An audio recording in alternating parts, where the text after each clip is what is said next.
Bonjour Céline Spector, nous sommes réunis aujourd'hui pour la présentation de votre ouvrage « Rousseau et la critique de l'économie politique ».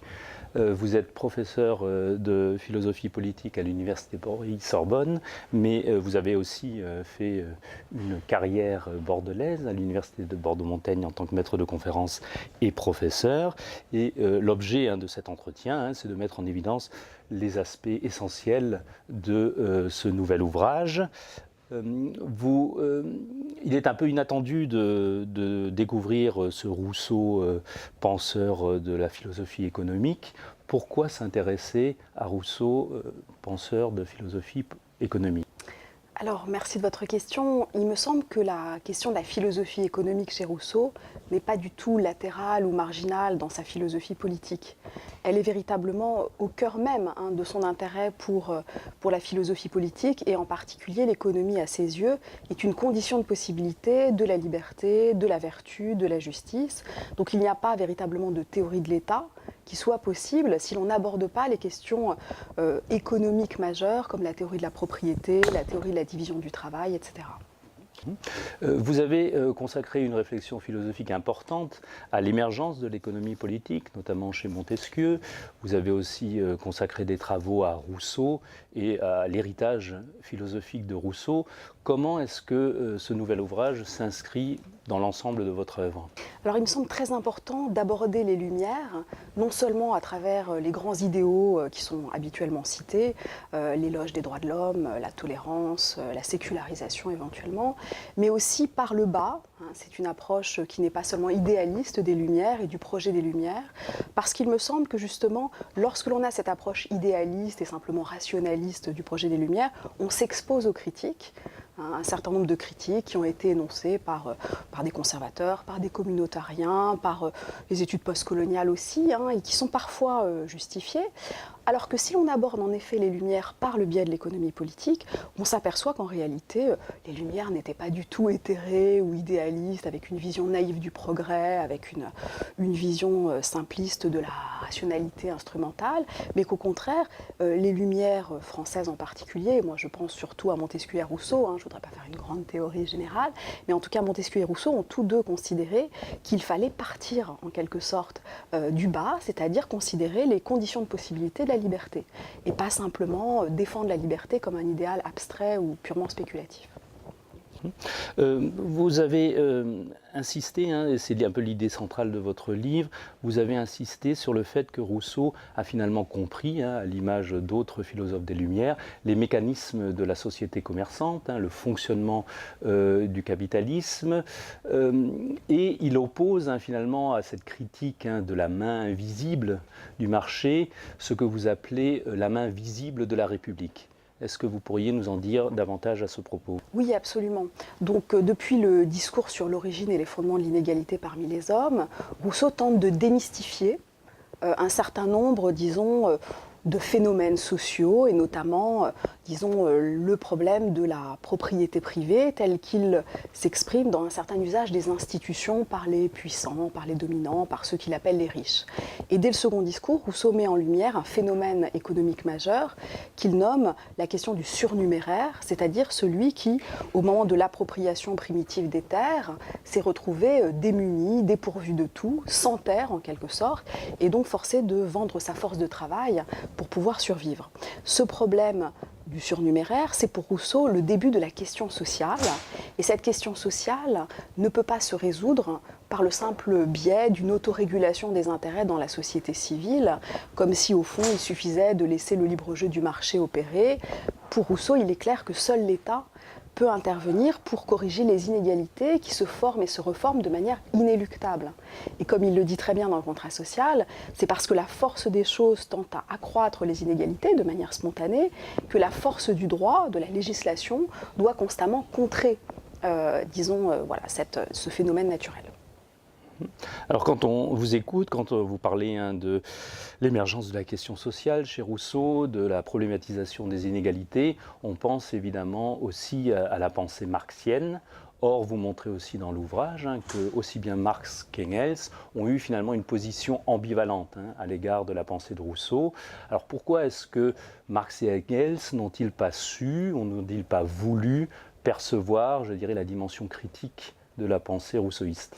Oui, alors c'est une question assez difficile parce qu'en réalité, on pourrait dire que le marxisme après Marx est revenu en revanche à Rousseau. Alors je ne crois pas qu'il y ait une éclipse, il n'y a pas non plus d'anathème, mais simplement un usage un peu distancié, mais qui tient aussi au positionnement général de Marx. C'est-à-dire qu'évidemment, il voulait en quelque sorte faire œuvre fondatrice, et dans cette mesure, venant après Hegel, c'est surtout la critique de l'économie politique hegelienne à laquelle il s'est attelé.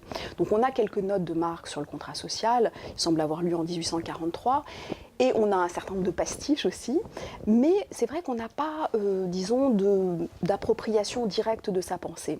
Or, je pense qu'en réalité, la critique que fait Marx de Rousseau, en disant, voilà, c'est une robinsonnade, hein, la théorie de l'état de nature, c'est une théorie de l'homme isolé, abstraction faite des rapports sociaux, cette théorie, finalement, ne porte pas vraiment contre Rousseau. Et je crois au contraire que c'est une polémique un peu facile, qui s'adresse d'ailleurs peut-être aux épigones de Rousseau plutôt qu'à Rousseau lui-même, alors qu'en réalité, Marx, à mon sens, a eu une véritable source d'inspiration, a trouvé une véritable source d'inspiration chez Rousseau, beaucoup plus qu'il ne le dit. Et notamment ce que je vous disais à l'instant, c'est-à-dire la question du surnuméraire, la question de l'usurpation primitive dans la propriété, à mon avis, est une question qui l'a sans doute touché. La question aussi des effets pervers de la division du travail, la question, disons, de l'opinion, on pourrait dire, hein, pervertie par le fétichisme de la marchandise. Toutes ces thématiques marxiennes peuvent trouver une origine chez Rousseau. Alors on voit bien à vous entendre hein, que vous défendez la thèse d'un Rousseau qui serait critique de la doctrine du dominant, c'est une expression de votre texte. Comment peut-on se servir encore aujourd'hui de Rousseau pour la critique du libéralisme actuel ? Oui, alors c'est une question qui me paraît décisive. Rousseau, disons, intervient à un moment où la science économique se constitue comme une science nouvelle, notamment en France, avec les physiocrates, auxquels Rousseau répond, avec lequel il a un dialogue un peu avorté d'ailleurs, mais aussi évidemment en Écosse, avec Hume, et ensuite, plus tard, Adam Smith, qui sera un lecteur de Rousseau. Alors, il me semble que ce que Rousseau permet de démystifier, c'est un certain nombre, disons, de lois ou d'axiomes que l'économie politique comme science va poser de manière assez ferme dès les physiocrates ou dès Adam Smith, et on pourrait d'ailleurs en trouver des traces auparavant. D'une part, le postulat de l'universalité de l'intérêt, du désir de profit, le fait que nous soyons tous en quelque sorte des homo economicus, donc ça c'est le premier postulat que Rousseau va démystifier. Après Montesquieu d'ailleurs, on pourrait trouver des antécédents, c'est-à-dire que nous avons toute une série de passions et de motivations qui peuvent être réorientées. On peut réorienter l'intérêt comme on peut réorienter les passions, par exemple vers, disons, des dimensions plus publiques. Le deuxième postulat que Rousseau démystifie, c'est l'idée d'une harmonie spontanée ou naturelle des intérêts, qui va être vraiment au fondement de l'économie politique classique, donc la fameuse main invisible d'Adam Smith. Et de ce point de vue, Rousseau nous dit non, par exemple, le luxe ne permet pas l'harmonisation spontanée des intérêts. Disons, la richesse des uns ne fait pas nécessairement le bonheur des autres, ou en tout cas le salaire des autres à travers le luxe. Voilà, donc Rousseau, en quelque sorte, nous met en garde contre un certain nombre de topoi importants du libéralisme économique qui vont ensuite prendre une dimension tout à fait importante et qui restent aujourd'hui au cœur du libéralisme contemporain. Alors on peut en donner évidemment d'autres exemples, par exemple l'idée du ruissellement, c'est-à-dire que voilà, l'opulence générale créée par les inégalités comme telle profite aux plus défavorisés de la société. Rousseau est très hostile à ce point de vue, il dit voilà, de l'idéologie, on pourrait dire, le terme n'est pas de Rousseau bien sûr, mais on peut dire qu'il s'agit déjà pour lui de démystifier une fausse croyance qui vient en quelque sorte servir les intérêts des dominants. Donc Rousseau considère que non, simplement la polarisation des inégalités crée la misère rurale, crée l'exode rural, crée des conditions de vie impossibles, y compris voilà, aux artisans, et donc il faut y remédier par le biais de l'impôt, par le biais de la puissance publique. Merci beaucoup. Vous avez choisi pour cet ouvrage les presses universitaires de Bordeaux, et notamment une collection qui s'intitule « Histoire des pensées ». Pourquoi ce choix ? Pourquoi avoir choisi cet éditeur et cette collection ?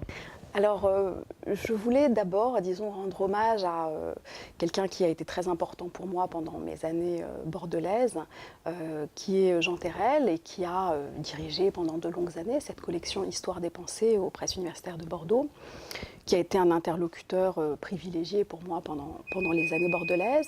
Et par ailleurs, il me semblait tout à fait important de rendre hommage aussi à l'université Bordeaux-Montaigne au moment de la quitter en un sens, puisque j'ai rejoint Paris-Sorbonne il y a environ un an. Le format que vous avez choisi pour cet ouvrage, Rousseau et la critique de l'économie politique, est un format relativement court. Hein. L'ouvrage fait 150 pages. Est-ce que, je dirais, c'est un projet fini ou est-ce que vous envisagez d'autres travaux sur Rousseau, penseur de l'économie ? Alors, ce projet-là, à mes yeux, est achevé. Il y aura sans doute d'autres travaux qui viendront ensuite le compléter. Je continuerai à travailler sur Rousseau, mais sous d'autres aspects. Et j'ai par ailleurs d'autres projets qui vont m'occuper dans les années à venir.